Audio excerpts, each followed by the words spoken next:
Hey, what's going on, everybody? Robert Marzullo here with Ram Studios and bringing you another drawing video. This one is going to be how to draw hair. So let's go ahead and get started. Like anything else, you want to find shapes inside your drawings, whatever you're trying to draw, and what shapes work well for you and help you to understand your subject matter. So in this case, hair can be understood as kind of a ribbon effect. I've heard a lot of artists explain it this way.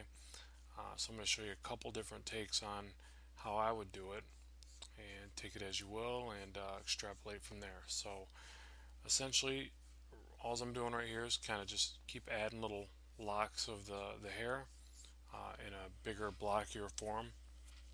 Um, you really don't want to sit there and draw single strands of hair because you'll get a very stringy, kind of spaghetti like hairdo. So you don't want that, that's no good. So what you do is you just sit here and just kind of layer these effects. You kind of twist and turn the ends of them like so, and just keep adding to it. And it's, like I said, a layering process. You know, you'll get areas where you see a little bit of hair underneath a bigger section. Obviously that's going to be shadowed in more like so. The other thing to keep in mind when doing this, very important, is you're going to have two kind of light sources the way that I look at it, and I'll show you what I mean by that. I mean, you could have multiple light sources on anything, but the way that I interpret shadow on hair is as follows. I first would shadow areas that look like they condense down and go behind other strands like this. That's one series of shadows that I just kind of go around and pick little spots and throw a little shadow in there and try to build up the shapes, okay? The other is this, the main light source. We'll just say main light like this is going to hit and react, and then you're going to get kind of this, I don't know, shimmering light that goes up and down the overall shape. So say the main light's hitting here like this, and that's where you get this other kind of, you know, highlights or shadows right there. And you know, so you'll see some people, especially with comic book stuff, they may even do some lines like this to show that. So like I said, first off, I will find those little areas that look like they're recessing back, like right here, and start defining some of the layering, some of the shape.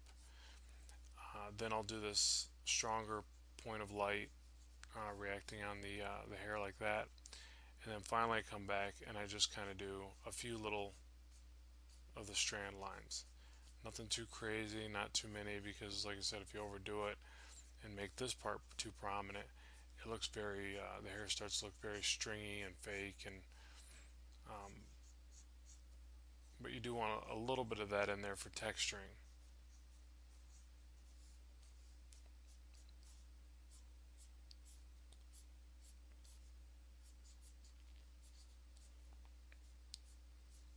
Like that.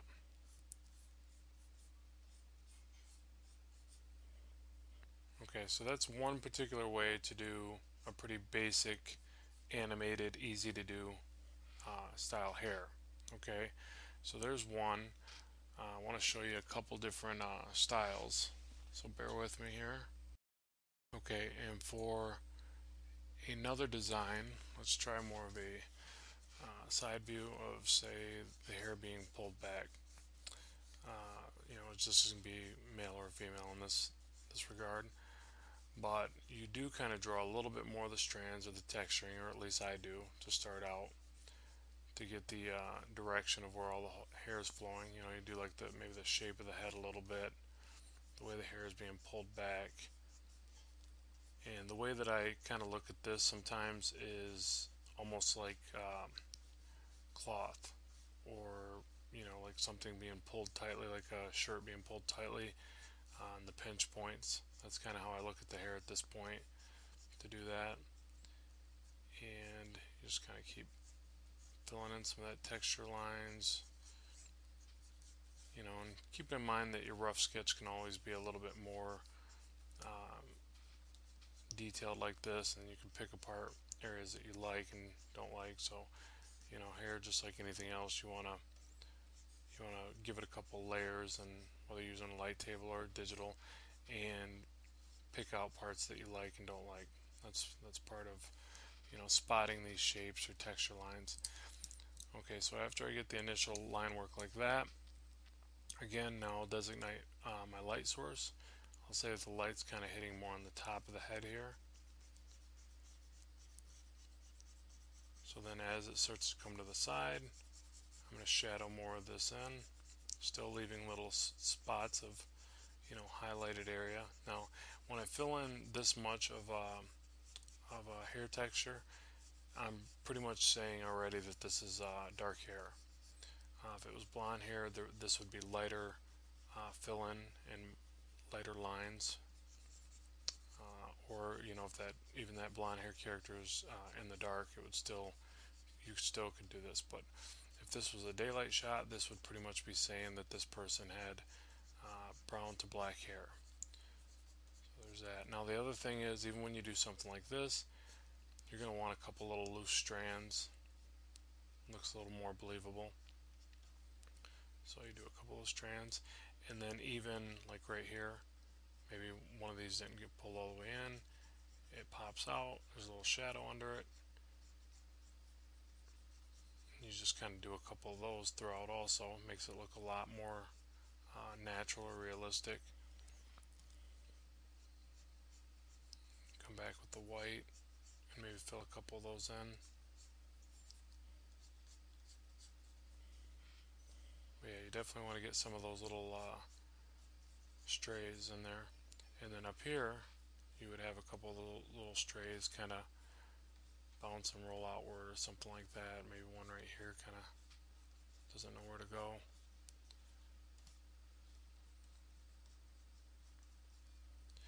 And then back here, let's say this is a ponytail. You do some kind of banding or, you know, hair tie of some kind or whatever. And let me resize this. I'm running out of digital paper here.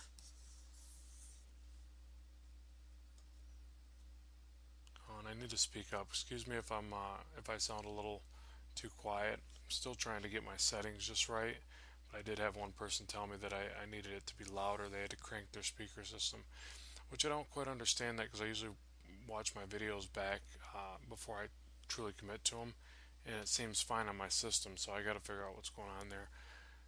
Not calling you a liar, whoever you are. Just at the same time, I do have to figure out what's going on there. So okay, as far as a ponytail, you know, again, now back to the ribbon kind of idea, but one bigger clump is what I'm kind of envisioning here. And then I ribbon it. See how if you look, there's a shape of a ribbon in there, and then it breaks off into the little scragglies or strays like that. Maybe a loose one over here, and then the underneath of this would be more shaded, like so. Again, designating the light source, which was up top here. So by the time we get to the very top, I just kind of start breaking off that shading to show some kind of light source at the very top, and then all this ends up being darker and more filled into the sides.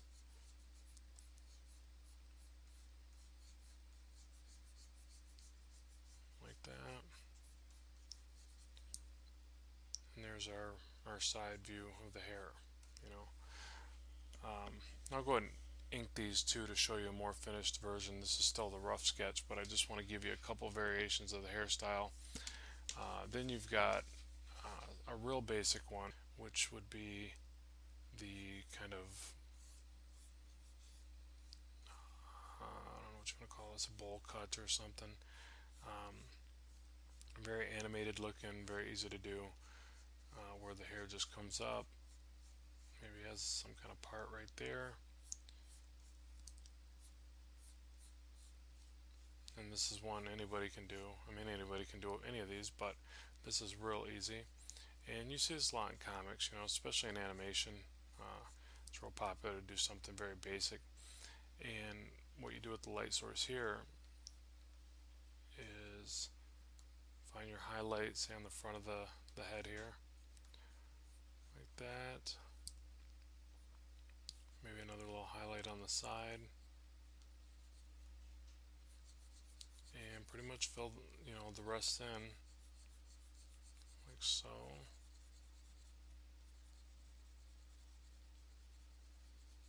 And this is good to do for far off shots too, because the other thing you want to keep in mind, if you're doing a far off shot of your character, the hair is going to be less detailed, right? You're not going to see all those little strands and stuff like that. So you can even use this effect for a smaller, quicker panel, establishing shot or distance shot, and just give it a few of these little highlight lines like this, which are easy to do. Just kind of feather a few lines in there. It looks very comic booky and animated and fun, easy to do. Just fill in a face or something. But I'm not going to worry about the face. I just want to focus on the hair. So that's another real basic, quick, easy one to do. Okay, so now what I'll go ahead and do is excuse me, is time lapse this portion of the video. I'll go ahead and fill this in with ink and show you how you can bring it from the rough sketch to a more finished product. But this beginning stage is how you would look at the hair and get to what you want with the drawing of the hair. So let's go ahead and fast forward this and see what we come up with.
Okay, so there we got a few different styles of hair, or I guess these top two are more detailed style, this bottom one more of a basic style.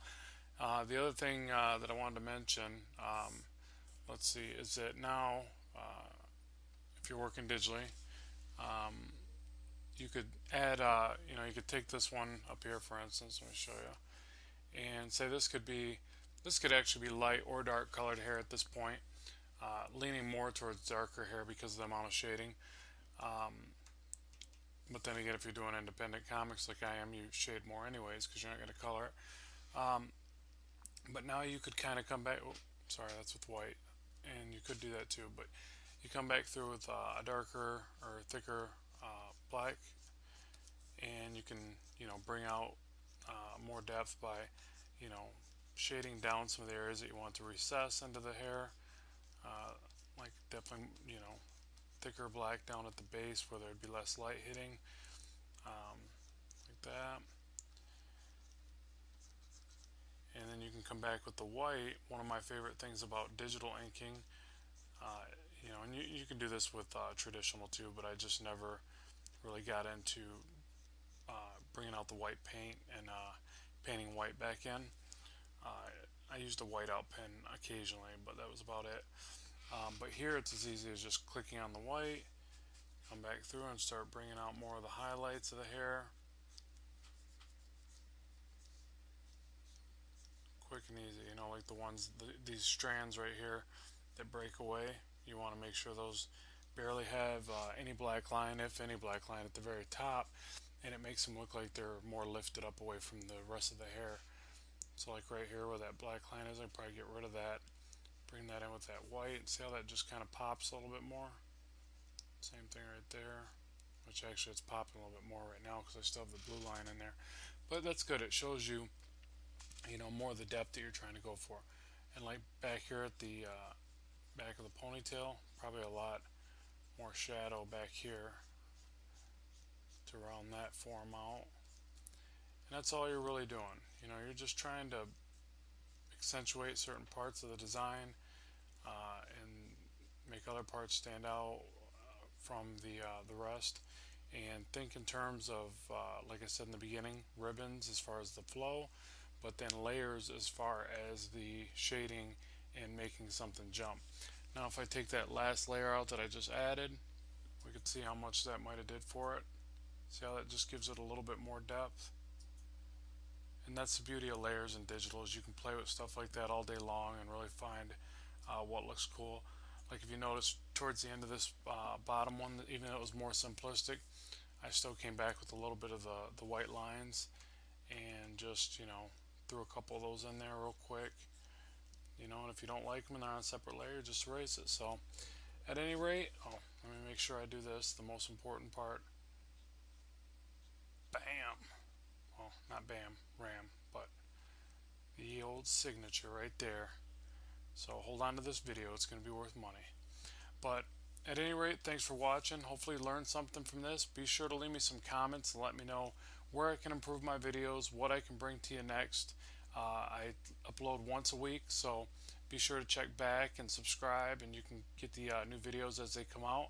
And if you don't mind, check out Black Stone Eternal. You can find it on Indie Planet. I've got book 1 done, and I'm working on book 2, and that's my independent comic book. So thanks very much for watching. I do appreciate it. Keep drawing and have fun with it. Take care. Bye-bye.